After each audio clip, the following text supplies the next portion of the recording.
കൂട്ടുകാരെ, എല്ലാവർക്കും നിജൂസ് വേൾഡിൻ്റെ പുതിയൊരു വീഡിയോയിലേക്ക് സ്വാഗതം. എല്ലാവരും സുഖമായിട്ടിരിക്കുന്നെന്ന് വിശ്വസിക്കുന്നു. ഞങ്ങളിവിടെ സുഖമായിട്ടിരിക്കുകയാണ്.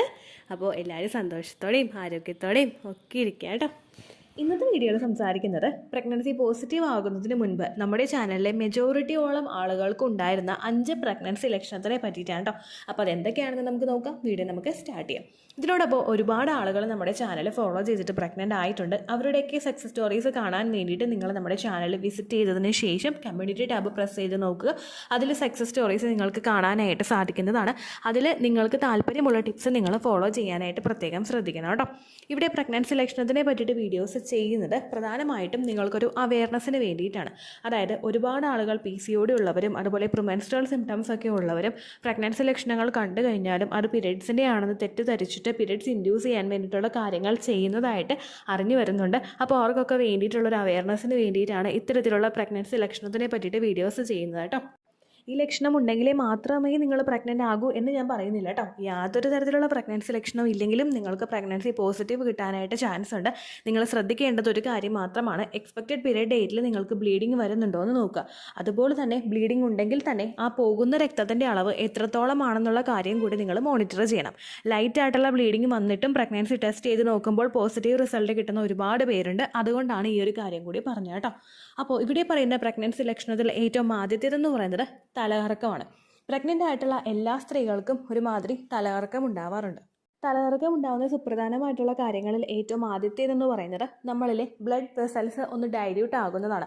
ഗർഭസ്ഥ ശിശുവിനെ പരിപാലിക്കുന്നതിന് വേണ്ടിയിട്ട് നമ്മുടെ ശരീരത്തിനകത്തുള്ള രക്തക്കുഴലുകളെല്ലാം ഭയങ്കര എഫക്റ്റീവായിട്ട് വർക്ക് ചെയ്യാനായിട്ട് തുടങ്ങും. ബ്ലഡ് പ്രഷർ ബ്ലഡിൻ്റെ ഒരു പമ്പിങ് ഭയങ്കരമായിട്ട് നടക്കും. ഇങ്ങനെ നടക്കുന്നതിൻ്റെ ഭാഗമായിട്ട് തിരിച്ച് നമ്മളിലോട്ടുള്ള ആ ഒരു ഫ്ലോ, തിരിച്ചുണ്ടാകുന്ന ആ ഒരു ഫ്ലോയിൽ കുറച്ചൊന്ന് ഡിലേ വരുമ്പോഴാണ് പലർക്കും പ്രഷറിൽ വേരിയേഷൻസ് ഉണ്ടാകുന്നത്. ഇതിൻ്റെ ഭാഗമായിട്ട് ഈ വേരിയേഷൻസ് വരുമ്പോഴാണ് പലരും ഫെയിൻ്റ് ആയി പോകുന്നത്. അതായത് തല കറങ്ങുന്നത് പോലുള്ളൊരു സിറ്റുവേഷൻ അവർക്ക് അനുഭവപ്പെടുന്നത് കേട്ടോ. രണ്ടാമത്തേതെന്ന് പറയുന്നത് നമ്മുടെ ഷുഗർ ലെവൽ വേരിയേഷൻ വരുന്നതാണ്. പ്രഗ്നൻസി പോസിറ്റീവ് ആകുന്ന സമയത്ത് നമ്മുടെ ഷുഗർ ലെവലിൽ വേരിയേഷൻ ഉണ്ടാകാനായിട്ട് സാധ്യത ഭയങ്കര കൂടുതലാണ്. ചിലർക്ക് പ്രഗ്നൻസി സമയത്ത് ഭയങ്കരമായിട്ട് ഷുഗർ കൂടും, ചില ആളുകൾക്ക് ഷുഗർ ലെവൽ ഭയങ്കരമായിട്ട് കുറയാനായിട്ട് ചാൻസ് ഉണ്ട്. ഇടയ്ക്കൊക്കെ ഇങ്ങനെ ഒരു വേരിയേഷൻ നമുക്ക് സംഭവിക്കുന്നതിൻ്റെ ഭാഗമായിട്ട് നിങ്ങൾക്ക് ഇത്തരത്തിൽ ഫെയിൻറ്റിങ് അനുഭവപ്പെടാം. അടുത്ത മൂന്നാമത്തെ റീസൺ എന്ന് പറയുന്നത് ശരീരത്തിൽ ഇൻക്രീസ് ആകുന്ന പ്രൊജസ്ട്രോൺ ഹോർമോണാണ്. നിങ്ങൾ പ്രഗ്നൻസി ട്രൈ ചെയ്യുന്ന സമയത്ത് ഏകദേശം ഓവുലേഷൻ കഴിഞ്ഞിട്ട് നിങ്ങൾ പ്രൊജസ്ട്രോണിൻ്റെ സപ്ലിമെൻറ്റ്സ് എടുക്കുന്നവരാണെങ്കിൽ, അതായത് ഇപ്പോൾ മെഡിസിൻസ് നമ്മൾ ഉള്ളിൽ കഴിക്കുന്ന മെഡിസിൻ ഉണ്ടാകും, ചിലർ പ്രഗ്നൻ്റ് ആകുമ്പോഴേക്കും വജൈനയിൽ ഇൻസേർട്ട് ചെയ്യുന്ന വെക്കുന്ന മെഡിസിൻസ് ഉണ്ടാകും. ഈ മെഡിസിനോടൊപ്പം തന്നെ നമുക്ക് പ്രഗ്നൻസി പോസിറ്റീവ് ആകുമ്പോൾ പ്രൊജസ്ട്രോൺ ഹോർമോണിൻ്റെ അളവ് പിന്നെയും കൂടാനായിട്ട് ചാൻസ് ഉണ്ട്. അപ്പോൾ അങ്ങനെ ഹോർമോൺ കൂടുന്നതും നമ്മൾ വെക്കുന്ന മെഡിസിൻസിൻ്റെ ഭാഗമായിട്ട് രണ്ടും കൂടിയായിട്ട് വരുമ്പോഴേക്കും പ്രൊജസ്ട്രോണിൻ്റെ ഹൈക്ക് ശരീരത്തിൽ ഒരുപാടുണ്ടാകും. ഇതിൻ്റെ ഒരു മാറ്റവും കൊണ്ട് പ്രൊജസ്ട്രോൺ കൂടുന്നതിനനുസരിച്ചിട്ടും നിങ്ങൾക്ക് ഇത്തരത്തിൽ തലകറക്കം ഉണ്ടാകാനായിട്ട് ചാൻസ് ഉണ്ട്. പിന്നെ നിങ്ങൾ ഓൾറെഡി പ്രൊജസ്ട്രോണിൻ്റെ മെഡിസിൻ എടുക്കുന്ന ഒരാളാണെങ്കിൽ ഈ തലകറക്കം വെച്ച് മാത്രം നിങ്ങൾക്ക് ഒരിക്കലും പ്രഗ്നൻസി ടെസ്റ്റ് കൺഫേം ആയിട്ട് പറയാനായിട്ട് സാധിക്കില്ല. കാരണം പ്രൊജസ്ട്രോൺ മെഡിസിൻ്റെ സസ്റ്റീൻ പോലുള്ള പല മെഡിസിൻ്റെയും സൈഡ് എഫക്റ്റ് ആണ് നമ്മുടെ ഉണ്ടാവുന്ന ഈ തലകറക്കം കേട്ടോ. അപ്പോൾ ആ കാര്യം നിങ്ങൾ ശ്രദ്ധിക്കും. രണ്ടാമത്തേതെന്ന് പറയുന്നത് നമ്മുടെ പൊക്കിളിൽ നീര് വീണ പോലെ വേദന ഉണ്ടാവുക. നമ്മുടെ അടിവയറ് നീര് വീഴുന്നത് പോലുള്ളൊരു വേദന നിങ്ങൾ എല്ലാവരും ഒരു സമയമെങ്കിലും ഫേസ് ചെയ്തിട്ടുണ്ടാകും. നമ്മൾ പെട്ടെന്ന് കുമ്പിട്ട് എന്തെങ്കിലും നിവരുമ്പോഴേക്കും അല്ലെങ്കിൽ ഓടി നടന്ന എന്തെങ്കിലും കാര്യങ്ങളൊക്കെ ചെയ്യുമ്പോഴാണ് പലർക്കും വയറ് നീര് വീഴുന്നത്. എസ്പെഷ്യലി നമ്മുടെ അടിവയറിൻ്റെ പോർഷൻ നീര് വീഴുന്നത്. പലർക്കും ഈ ഒരു ബുദ്ധിമുട്ട് പ്രഗ്നൻസി പോസിറ്റീവ് ആകുന്ന സമയത്ത് ഉണ്ടാകാറുണ്ട്. കാരണം നമ്മുടെ വയറിനകത്ത് ഒരുപാട് മാറ്റങ്ങൾ സംഭവിച്ചുകൊണ്ടിരിക്കുകയാണ്. പെട്ടെന്ന് നമ്മൾ ഓടി നടന്ന് എന്തെങ്കിലുമൊക്കെ കാര്യങ്ങൾ ചെയ്യുമ്പോഴേക്കും പെട്ടെന്ന് തന്നെ നമ്മൾ വയറ് കൊളുത്തി പിടിക്കുകയോ അല്ലെങ്കിൽ നമുക്ക് വയറ് ഭയങ്കരമായിട്ട് നീര് വീണത് പോലെയുള്ള അസ്വസ്ഥതയോ ഉണ്ടാകുന്നു. അത് മാത്രമല്ല പ്രഗ്നൻസി പോസിറ്റീവ് ആകുന്ന സമയത്ത് നമ്മളിൽ ബ്ലോട്ടിംഗ് അല്ലെങ്കിൽ വയറ് വേദന, ഗ്യാസ് തിങ്ങി നിൽക്കുന്ന അവസ്ഥ തുടർച്ചയായിട്ടും ഉണ്ടാകാറുണ്ട്. ഇതിനോടൊപ്പം നമ്മൾ ശരീരത്തിന് റെസ്റ്റ് കൊടുക്കാതെ നമ്മൾ ജോലികൾ ചെയ്തുകൊണ്ടിരിക്കുന്നു, പെട്ടെന്ന് കയറി ഇറങ്ങുന്നു അല്ലെങ്കിൽ അടിച്ചു വാരുന്നു, തൂക്കുന്നു, തുടയ്ക്കുന്നു, ഇങ്ങനെയുള്ള എല്ലാ കാര്യങ്ങളും നമ്മൾ ഒരുമിച്ച് ചെയ്ത് പോയി കഴിഞ്ഞാൽ അതിൻ്റെ ഭാഗമായിട്ടും കണ്ടിന്യൂസ് ആയിട്ട് നിങ്ങൾക്ക് വയറ് നീര് വീണ പോലുള്ള വേദന അനുഭവപ്പെടാനായിട്ട് ചാൻസ് ഉണ്ട് കേട്ടോ. ഇത് നമുക്ക് കുറച്ചധികം നേരം നീണ്ടു നിൽക്കുന്ന ഒരു വേദനയായിരിക്കും. അങ്ങനെയുള്ള സമയത്ത് നിങ്ങൾ ധാരാളം വെള്ളം കുടിക്കാനായിട്ട് ശ്രദ്ധിക്കുക, ഒന്ന് റിലാക്സ് ആവാനായിട്ട് ശ്രദ്ധിക്കുക. എന്തെങ്കിലും ഓയിൽമെൻറ്റ്സ് ഉണ്ടെങ്കിൽ അത് നമ്മൾ ശരീരത്തിന് പുറത്ത് പുരട്ടി കൊടുക്കുക കേട്ടോ. ഒരുപാട് പെയിൻ കില്ലേഴ്സ് ഒന്നും ഈ സമയത്ത് നമ്മൾ എടുക്കാനായിട്ട് പാടില്ല. കുറച്ച് നേരം ഒന്ന് റെസ്റ്റ് കൊടുത്തൊന്ന് റിലാക്സ് ആയിട്ടിരിക്കുകയാണെങ്കിൽ ആ വേദന നിങ്ങൾക്ക് കുറഞ്ഞു കിട്ടും.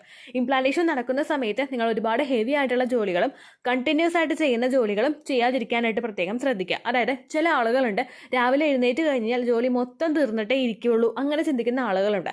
അങ്ങനെയുള്ള ഒരു രീതിക്ക് നമ്മൾ ഇംപ്ലാന്റേഷൻ നടക്കുന്ന സമയത്ത് ചെയ്യാതിരിക്കുക. അതുപോലെ പ്രഗ്നൻസി പോസിറ്റീവ് ആകുന്ന സമയത്തും അങ്ങനെയുള്ള ഒരു രീതിക്ക് നിങ്ങൾ ജോലികൾ ചെയ്യാതിരിക്കാൻ പ്രത്യേകം ശ്രദ്ധിക്കണം കേട്ടോ. കണ്ടിന്യൂസ് ആയിട്ട് ഇങ്ങനെ ചെയ്യുമ്പോഴേക്കും ബോഡിക്ക് റെസ്റ്റ് കിട്ടാതെ വരുന്നൊരു സിറ്റുവേഷൻ ഉണ്ടാകും. ആ കാര്യം നിങ്ങൾ അപ്പോൾ പ്രത്യേകം ശ്രദ്ധിക്കാം. മൂന്നാമതായിട്ടൊരു പ്രഗ്നൻസി ലക്ഷണമാണ് നമ്മുടെ നിപ്പിളിന് ചുറ്റുമുള്ള ഏരിയ ബ്രൗൺ നിറത്തിൽ നിന്നും ബ്ലാക്കിലോട്ട് മാറുക. നമ്മൾ പ്രഗ്നൻസി പോസിറ്റീവ് ആകുന്ന സമയത്തും ഫീഡ് ചെയ്യുന്ന സമയത്തുമൊക്കെ ഓൾമോസ്റ്റ് നമ്മുടെ ബ്രസ്റ്റ് നിപ്പിളിന് ചുറ്റുമുള്ള ആ ഒരു പോർഷൻ വരുന്നത് ബ്രൗൺ കളറിൽ നിന്നും ബ്ലാക്കിലോട്ടാണ്. പ്രഗ്നൻസി പോസിറ്റീവ് ആയിക്കഴിഞ്ഞാൽ നമുക്കത് ബ്ലാക്ക് ആവും. ഏർലി സ്റ്റേജിൽ തന്നെ വളരെ എളുപ്പത്തിൽ പല സ്ത്രീകളിലും ഇത് ബ്രൗണിൽ നിന്ന് ബ്ലാക്ക് ആവുന്നത് ഭയങ്കരമായിട്ടും വിസിബിൾ ആകാനായിട്ട് ചാൻസ് ഉണ്ട് കേട്ടോ. ആദ്യം നമുക്ക് ലൈറ്റ് ആയിട്ടുള്ളൊരു ബ്രൗൺ ആയിരിക്കും, പിന്നെ അതൊന്നും കൂടി കട്ടിയാകും, പിന്നെ അത് അതിനേക്കാളും കട്ടിയായിട്ട് നല്ല ഡാർക്ക് കളറിലോട്ടാണ് ഫോം ചെയ്യുന്നത്. പ്രഗ്നൻസി പോസിറ്റീവ് ആകുമ്പോഴേക്കും വയറിന് മാറ്റങ്ങൾ ഉണ്ടാകുന്നത് പോലെ തന്നെ ഏറ്റവും കൂടുതൽ മാറ്റം ഉണ്ടാകുന്ന മറ്റൊരു ശരീരഭാഗമാണ് നമ്മുടെ ബ്രസ്റ്റ്. കുഞ്ഞിനെ ഫീഡ് ചെയ്യാൻ വേണ്ടിയിട്ട് ബ്രസ്റ്റ് പ്രിപ്പയർ ആകുന്നത് കൊണ്ടും ശരീരത്തിലുണ്ടാകുന്ന മറ്റു പല ഹോർമോൺ ചേഞ്ചസും കൊണ്ടുമാണ് ഇങ്ങനെയുള്ളൊരു മാറ്റം ബ്രസ്റ്റിൽ പെട്ടെന്ന് തന്നെ വിസിബിൾ ആവുന്നത്. അതുപോലെ തന്നെ പ്രൊജസ്ട്രോൺ ഹോർമോണിന്റെ ഹൈക്ക് കൊണ്ടും ശരീരത്തിന്റെ പല അവയവങ്ങളിലും നിറത്തിനും വ്യത്യാസം ഉണ്ടാകാനായിട്ട് ചാൻസ് ഉണ്ട്. നമ്മുടെ മുഖത്ത് പാടുകൾ വരിക, കണ്ണിന് താഴെ പാടുകൾ വരിക, കഴുത്തിന് ചുറ്റും പാടുകൾ വരിക, ഇങ്ങനെ പല മാറ്റങ്ങളും പ്രഗ്നൻസി പോസിറ്റീവ് ആകുന്ന അവസരങ്ങളിൽ നമുക്ക് ഉണ്ടാകാറുണ്ട് കേട്ടോ. ഏകദേശം നമ്മുടെ പ്രഗ്നൻസി ആകുന്ന സമയത്ത് നമുക്ക് ഉണ്ടാകുന്ന ഈ ഒരു ലക്ഷണം പലർക്കും ഫീഡിംഗ് ഒക്കെ സ്റ്റോപ്പ് ചെയ്ത് കഴിയുമ്പോഴാണ് തിരിച്ച് ബ്രൗൺ കളറിലോട്ട് മാറുന്നത് കേട്ടോ. എന്തായാലും നമുക്ക് ബ്രൗൺ കളറിലോട്ട് ചേഞ്ചസ് ഉണ്ടാകും. അത് ഏകദേശം നമ്മുടെ ആ ഒരു ഹോർമോൺസിന്റെ ലെവലൊക്കെ ഒന്ന് കറക്റ്റ് ആയതിനു ശേഷം മാത്രമേ ആ ഒരു ചേഞ്ചസ് നിങ്ങൾക്ക് കാണാനായിട്ട് സാധിക്കുകയുള്ളൂ കേട്ടോ. അതുപോലെ തന്നെ ആ ബ്രൗൺ കളർ നിങ്ങൾക്ക് നല്ല വലിപ്പം വെച്ച് വരുന്നത് പോലെ നിങ്ങൾക്ക് തോന്നും. അതായത് നമ്മൾ പ്രഗ്നന്റ് ആകുന്നതിന് മുൻപ് നമ്മുടെ നിപ്പിളിന് ചുറ്റുമുള്ള പോർഷന് ഒരു ചെറിയൊരു കളറായിരിക്കും ആ ബ്രൗൺ കളർ ഉണ്ടാകുന്നത്. പക്ഷെ നമ്മൾ പ്രഗ്നന്റ് ആയി കഴിഞ്ഞ് ആ ബ്രൗൺ കളർ വലുതാവാനായിട്ട് തുടങ്ങും. ബ്രസ്റ്റിന്റെ സൈസ് ഇൻക്രീസ് ആകുന്നതിനനുസരിച്ചിട്ട്, സ്കിൻ വലുതാവുന്നതിനനുസരിച്ചിട്ട് നമ്മുടെ ആ നിപ്പിളിന് ചുറ്റുമുള്ള പോർഷനും വലുതാവുന്നത് കൊണ്ടാണ് ഇങ്ങനെയുള്ളൊരു മാറ്റം സംഭവിക്കുന്നത് കേട്ടോ. അടുത്ത പ്രഗ്നൻസി ലക്ഷണം നമുക്ക് ഉണ്ടാകുന്നത് നമ്മുടെ മോണയിലാണ്. പ്രഗ്നൻസി പോസിറ്റീവ് ആകുന്ന സമയത്ത് മോണയിലും സുപ്രധാനമായിട്ടുള്ള പല മാറ്റങ്ങളും കണ്ടുവരുന്നുണ്ട്. നമുക്ക് മോണയിൽ നീര് വെക്കുക, വേദന ഉണ്ടാവുക, അങ്ങനെ പല ബുദ്ധിമുട്ടുകളും പ്രഗ്നൻസി പോസിറ്റീവ് ആകുമ്പോൾ നമുക്കുണ്ടാകും. ഓൾറെഡി നിങ്ങൾ പ്രഗ്നൻസി ട്രൈ ചെയ്യുന്ന ഒരാളാണെങ്കിൽ നിങ്ങളുടെ പല്ലിന് കേടോ അസ്വസ്ഥതയോ എന്തെങ്കിലും ഉണ്ടെങ്കിൽ നിങ്ങൾ പ്രഗ്നന്റ് ആകുന്നതിന് മുൻപ് തന്നെ ആ അസ്വസ്ഥത മാറ്റാനായിട്ട് നോക്കുക. പ്രഗ്നൻസി സമയത്ത് അതിൻ്റെ ബുദ്ധിമുട്ടുകൾ കൂടാനേ ചാൻസ് ഉള്ളൂ. പ്രഗ്നൻസി സമയത്ത് അങ്ങനെ കൂടിക്കഴിഞ്ഞാൽ ഇൻ കേസ് നിങ്ങൾക്ക് പല്ല് പറിക്കേണ്ട സിറ്റുവേഷൻസോ അല്ലെങ്കിൽ റൂട്ട് കനാലിന് എന്തെങ്കിലും കാര്യങ്ങൾ കൊണ്ട് അനസ്തേഷ്യ തരേണ്ട സിറ്റുവേഷനോ വന്നു കഴിഞ്ഞാൽ പ്രഗ്നൻസി സമയത്ത് പല ഡോക്ടേഴ്സും അത് റെക്കമെൻഡ് ചെയ്യാറില്ല. നമ്മുടെ ശരീരത്തിന്റെ അവസ്ഥ അനുസരിച്ചിട്ടാണ് അനസ്തേഷ്യ വേണോ വേണ്ടേന്നൊക്കെ തീരുമാനിക്കുന്നത് കേട്ടോ. അതുകൊണ്ട് നമ്മൾ അങ്ങനെയുള്ളൊരു സിറ്റുവേഷൻ ഒരുക്കാതിരിക്കാൻ പ്രത്യേകം ശ്രദ്ധിക്കാം. ബ്ലഡ് സർക്കുലേഷൻ കൂടുന്നതിന്റെ ഭാഗമായിട്ടും അതുപോലെ ഹോർമോൺസിൽ ഉണ്ടാകുന്ന പെട്ടെന്നൊരു ചേഞ്ച് കൊണ്ടുമൊക്കെയാണ് പലർക്കും ഇങ്ങനെ ബുദ്ധിമുട്ടുകൾ ഉണ്ടാകുന്നത്. നമ്മൾ പ്രഗ്നന്റ് ആകുമ്പോൾ പലർക്കും ആ ഒരു ഇനാമൽ കോട്ടിങ്ങിലൊക്കെ വ്യത്യാസം വരാറുണ്ട്. അപ്പോൾ ആ പ്രഗ്നൻസി ലക്ഷണം നമുക്ക് വന്നു കഴിഞ്ഞാലും പുറത്തുനിന്ന് പെയിൻ കില്ലേഴ്സ് നിങ്ങൾ ഒരുപാട് ഉപയോഗിക്കാതിരിക്കാൻ പ്രത്യേകം ശ്രദ്ധിക്കണം. നിങ്ങൾ ആ ഒരു ബുദ്ധിമുട്ടുണ്ടെങ്കിൽ ഉടനെ തന്നെ ഇപ്പോൾ ഒരു ഡെന്റിസ്റ്റിനെ കാണുക. ശേഷം നിങ്ങൾ പ്രഗ്നന്റ് ആണെന്നുള്ള കാര്യം അവരോട് പറയാം കേട്ടോ. കാരണം അങ്ങനെ അല്ലാതെ നമ്മൾ ഒരുപാട് പെയിൻ കില്ലേഴ്സ് ആ സമയത്ത് എടുക്കാനായിട്ട് പാടില്ല. നമ്മുടെ ഭ്രൂണം വളർന്നു തുടങ്ങുന്ന ഒരു സിറ്റുവേഷൻ ആണ്. ആ സമയത്ത് ഒരുപാട് പെയിൻ കില്ലേഴ്സ്, അതായത് നമ്മൾ മോണവേദനയൊക്കെ തുടങ്ങി കഴിഞ്ഞാൽ നമ്മൾ ഒരു ദിവസം 3 തവണയെങ്കിലും പെയിൻ കില്ലേഴ്സ് കഴിക്കും. കണ്ടിന്യൂസ് ആയിട്ട് ഇങ്ങനെ ഉപയോഗിക്കുന്നത് ഒട്ടും നമ്മുടെ ഗർഭസ്ഥ ശിശുവിനും നല്ലതല്ല, നമ്മുടെ ആരോഗ്യത്തിനും നല്ലതല്ല. അതുകൊണ്ട് അങ്ങനെയുള്ള സമയത്തൊക്കെ ഡോക്ടറെ കണ്ട് പ്രഗ്നന്റ് ആണെന്നുള്ള കാര്യം ബോധിപ്പിച്ചതിന് ശേഷം നിങ്ങൾ മെഡിസിൻസ് എടുക്കാനായിട്ട് ശ്രദ്ധിക്കുക കേട്ടോ. അടുത്തൊരു ബുദ്ധിമുട്ട് നമുക്ക് വരുന്നത് ഇരുന്നിട്ട് എഴുന്നേക്കുന്ന സിറ്റുവേഷനിലാണ്. ഇത് നമ്മൾ കസേരയിൽ ഇരിക്കുന്ന സിറ്റുവേഷനേക്കാളും കൂടുതൽ നമ്മൾ നിലത്തിരിക്കുന്ന സമയത്താണ് ഈ ഒരു ബുദ്ധിമുട്ട് നമുക്ക് ഉണ്ടാകുന്നത് കേട്ടോ. ഇരുന്നിട്ട് നമ്മൾ നിലത്തിരുന്നിട്ട് പെട്ടെന്ന് എഴുന്നേക്കുന്ന സമയത്ത് ഒരു വലിച്ചിൽ പോലെ അല്ലെങ്കിൽ ഒരു പെടച്ചിൽ പോലെ നമുക്ക് വയറ്റിൽ അനുഭവപ്പെടുന്നത് ഉണ്ട്. സാധാരണയായിട്ട് ഇംപ്ലാന്റേഷൻ നടക്കുന്ന സമയത്ത് നമ്മുടെ യൂട്രസിനകത്ത് യൂട്രസ് എക്സ്പാൻഡ് ആവാനായിട്ട് തുടങ്ങുകയാണ്. ഗർഭസ്ഥ ശിശുവിനെ ശരീരം അഫോർഡ് ചെയ്ത് തുടങ്ങുകയാണ്. ഈ സമയത്ത് പല മാറ്റങ്ങളും ശരീരത്തിനകത്ത് സംഭവിക്കുന്നത് കൊണ്ട് നമ്മുടെ ലോവർ അബ്ഡമന് നമ്മൾ പ്രഷർ കൊടുക്കുന്ന രീതിക്ക് എന്തെങ്കിലും കാര്യങ്ങൾ ചെയ്യുകയാണെങ്കിൽ അതിൻ്റെ എഫക്റ്റ് ഒരു വേദന എന്ന രീതിക്ക് നമുക്ക് പുറത്ത് കാണാനായിട്ട് സാധിക്കും.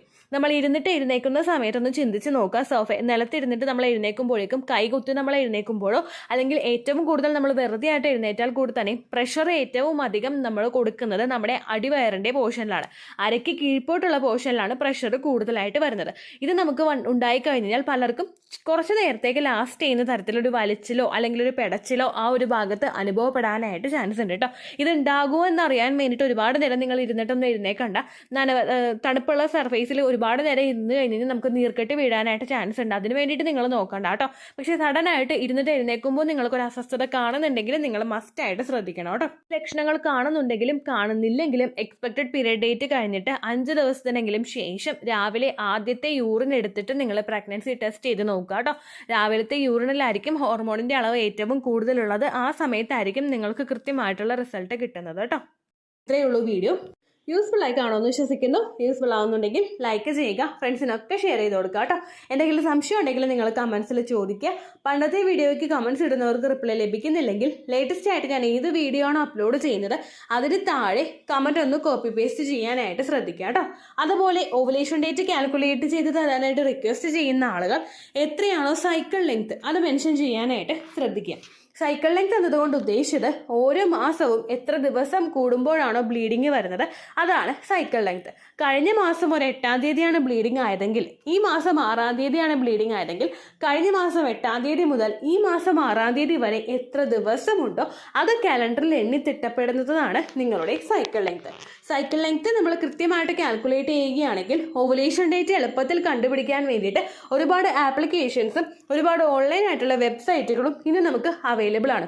പ്ലേ സ്റ്റോറിൽ പോയിട്ട് ഓൺലൈൻ ഓവുലേഷൻ ട്രാക്കർ എന്ന് ടൈപ്പ് ചെയ്ത് കഴിഞ്ഞാൽ നിങ്ങൾക്ക് അതുമായിട്ട് ബന്ധപ്പെട്ടിട്ടുള്ള ആപ്ലിക്കേഷൻസ് കിട്ടും. അത് പറ്റുന്നില്ല എങ്കിൽ ഗൂഗിളിൽ പോയിട്ട് ഓൺലൈൻ ഓവുലേഷൻ കാൽക്കുലേറ്റർ എന്ന് ടൈപ്പ് ചെയ്ത് കഴിഞ്ഞാൽ അതുമായിട്ട് ബന്ധപ്പെട്ടിട്ടുള്ള വെബ്സൈറ്റുകൾ നിങ്ങൾക്ക് കിട്ടും. അതിൽ നിങ്ങളുടെ ലാസ്റ്റ് മന്തിലെ മെൻസ്ട്രേഷൻ്റെ ഡേറ്റും ഒപ്പം ഞാൻ ഈ പറഞ്ഞ രീതിക്ക് നിങ്ങൾ കാൽക്കുലേറ്റ് ചെയ്യുന്ന സൈക്കിൾ ലെങ്ത്തും എൻ്റർ ചെയ്ത് കൊടുക്കുകയാണെങ്കിൽ നിങ്ങൾക്ക് കൃത്യമായിട്ട് ഓവുലേഷൻ ഡേറ്റ് കണ്ടുപിടിക്കാനായിട്ട് സാധിക്കും.